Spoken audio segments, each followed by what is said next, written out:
Wedding फोटोग्राफीसाठी camera आणि lens कोणत्या वापरायचा खूप महत्त्वाचा प्रश्न आहे. मला मागच्या भागात काही लोकांनी विचारले की सर कॅमेरा आणि लेन्सेस कशा आणि कोणत्या वापरायचे. तर नमस्कार, मी प्रमोद गायकवाड, वेडिंग फोटोग्राफी मार्गदर्शक. आजच्या आपल्या भागामध्ये आपण वेडिंग फोटोग्राफीसाठी कॅमेरा आणि लेन्सेस कोणत्या वापरायच्या आणि त्या किती महत्त्वाच्या आहेत याबद्दल आपण आज चर्चा करणार आहोत किंवा मी मार्गदर्शन करणार आहे.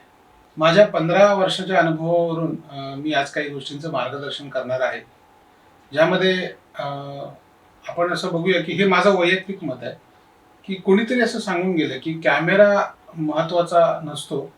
म्हणजे तसा असतो, पण कॅमेरा खूप महत्त्वाचा नसतो, त्याच्या मागे जो माणूस असतो ना, तो महत्त्वाचा असतो. म्हणजे आपण एक फोटोग्राफर आणि एक कलाकार आहोत. आपल्याला आपल्या कलेच्या द्वारे त्या दिवसाचा, मी जसं मागच्या एपिसोडमध्ये तुम्हाला सांगितलं की तो पूर्ण दिवस आपल्याला त्यांच्या आठवणींचा, आपल्याला त्यांना ते आठवण आयुष्यभरासाठी द्यायची असते.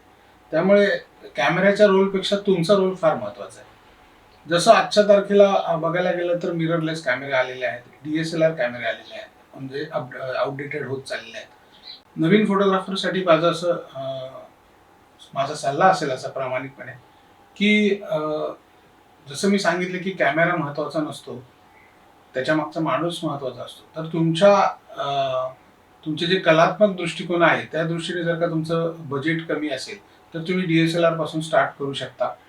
आणि बरेचदा म्हणजे काही चांगले फोटोग्राफर, काही मोठे फोटोग्राफर बेसिक DSLR सुद्धा वापरतात. मी सुद्धा कधी कधी माझ्याजवळ असलेला 550D हा फार जुना कॅमेरा आहे, तसा इतका जुना नाही, पण तो कधी कधी वापरतो वेळ पडल्यावर. त्याच्याबरोबर ही 18-135 ची लेन्स आहे, ही आपण शूटच्या दरम्यान वापरतो. त्याच्यामध्ये 50 mm आहे. पण माझं सांगणं महत्त्वाचं आहे की कॅमेऱ्यामध्ये तुम्ही जर का इन्व्हेस्टमेंट करायला तुमचं बजेट नसेल तर सेकंड हँड कॅमेरेज तुम्हाला बऱ्यापैकी अवेलेबल होतात. आपल्याला कुठल्या कंपनीचं मार्केटिंग करायचं नाहीये. पण लक्षात घ्या की जर का तुमचा बजेट फार कमी असेल तर तुम्ही DSLR पासून स्टार्ट करा. त्यामुळे बेसिकली कसं असतं की जर का तुम्ही बॉडीमध्ये इन्व्हेस्टमेंट केल्या तर त्या खूप चांगल्या असतात, पण दर 4-5 वर्षांनी किंवा 2-3 वर्षांनी नवीन बॉडीज येत राहतात. पण तुमचं महत्त्वाचं इन्व्हेस्टमेंट असतं ते लेन्सेसवरती. कारण लेन्सेस या ज्या आहेत त्या जास्त वेळाने चेंज नाही होत. त्या तुम्हाला लाईफ टाईम उपयोगी पडू शकतात जर का तुम्ही या इंडस्ट्रीमध्ये असाल तर. बट तुम्ही कॅमेऱ्याच्या बॉडीज जर का DSLR पासून चालू करताय तर आता DSLR सोबत तुम्हाला ज्या काही मी बेसिक लेन्स सांगणार आहेत, जसं 18-135 आहेत किंवा 24-70 आहेत, 24-105 आहेत, तर ह्या लेन्सेस तुम्ही घेताना त्याचा अपेचर फार महत्त्वाचा आहे. तिथे तुम्ही इन्व्हेस्टमेंट करावी अशी माझं म्हणणं आहे. जसं ऑल टाइम माझी फेवरेट आहे 24-70 2.8. ही लेन्स तुम्हाला बऱ्यापैकी तुमचं कॅन्डिड आणि ट्रॅडिशनल हे दोन्ही काम करू शकते. किंवा तुम्ही जर का किट लेन्स बरोबर तुमच्याबरोबर जर का DSLR मध्ये 18-135, 18-55 ह्या लेन्सेस आल्या असतील तर तुम्ही ब्लॉक लेन्सेसमध्ये 50 mm आणि 85 mm घेऊ शकता. कारण कसं होईल की त्या लेन्सेसमुळे तुमच्याकडे पोर्ट्रेट्स काढायला तुम्हाला खूप चांगला वाव मिळतो, तुम्हाला खूप छान बोके मिळतात. पण बॉडीमध्ये तुम्ही इन्व्हेस्टमेंट करताना जर का थोडासा विचार केला तर माझं सजेशन राहील की मिररलेसमध्ये करावं, जेणेकरून तुम्हाला लवकर अपग्रेड व्हायची गरज पडणार. हा महत्त्वाचा मुद्दा. पण लेन्सेसमध्ये तुम्ही छानपैकी 2 ज्या काही जास्त अपेचरवाल्या लेन्सेस आहेत, जशा तुम्ही टेलिवाईड करू शकता, तर त्या लेन्सेसमुळे तुम्हाला खूप छान फायदा होऊ शकतो, ज्याच्यामुळे तुमचा रिझल्ट खूप छान येतो. तुम्हाला वेडिंग फोटोग्राफीमध्ये अल्बम्स द्यायचे आहेत, आता सध्या काही लोकांनी ते बंद केलं आहे, बट माझं सजेशन असेल की ते मेमरी बुक आहे आणि ते द्यायचंच आहे.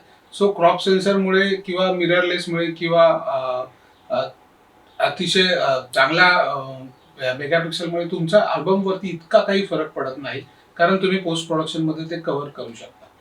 तर झाला हा कॅमेऱ्याचा मुद्दा. आणि लेन्सेसमध्ये मी सांगतो की मी ज्या बेसिकली लेन्स वापरतो ती 50 mm माझी सगळ्यात आवडती. कारण आपण हाय प्रोफाईल वेडिंग करत असेल तर तिथे तुम्हाला थोड्या मोठ्या लेन्सेस लागतात. बट मी माझं हे व्हिडिओ आहे ते माझे खेडेगावातले फोटोग्राफर आहेत किंवा ज्यांच्याकडे बजेट कमी आहे, ह्यात माझा त्यांच्यासाठी सल्ला आहे की 50 mm वर तुम्ही खूप छान काम करू शकता.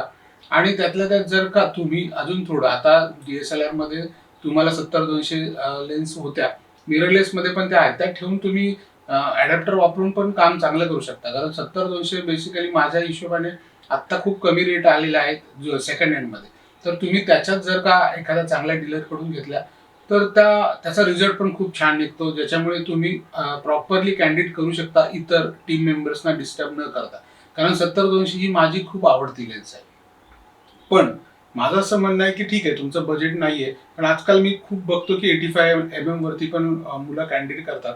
बट आय थिंक माझं असं म्हणणं आहे की तुम्ही ते करत असताना 50 की 80 तुम्ही इतर फोटोग्राफरना त्रास देता किंवा त्यांच्या फ्रेममध्ये राहता आणि त्याच्यामुळे काय होतं, त्यांचं काम खराब होतं आणि अनफॉर्च्युनेटली तुम्ही तुमचं पण काम खराब करून घेता.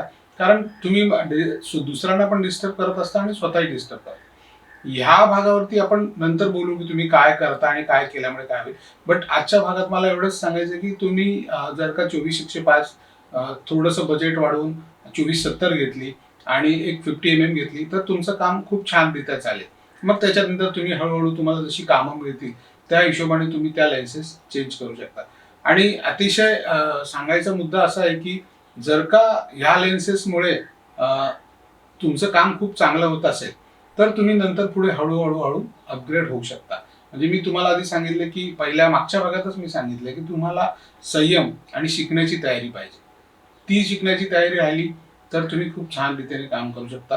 आणि आफ्टर ऑल हे सगळं टीम वर्क आहे आणि ते कसं आहे ते पण आपण पुढच्या भागात आपण सांगणार आहोत. पण आज तुर्तास आपण इथेच थांबूया आणि तुम्ही मला कमेंट बॉक्समध्ये सांगा की कोण कोण कोणता कॅमेरा वापरतो, कोणाची कोणती आवडती लेन्स आहे. मी वाट बघतोय.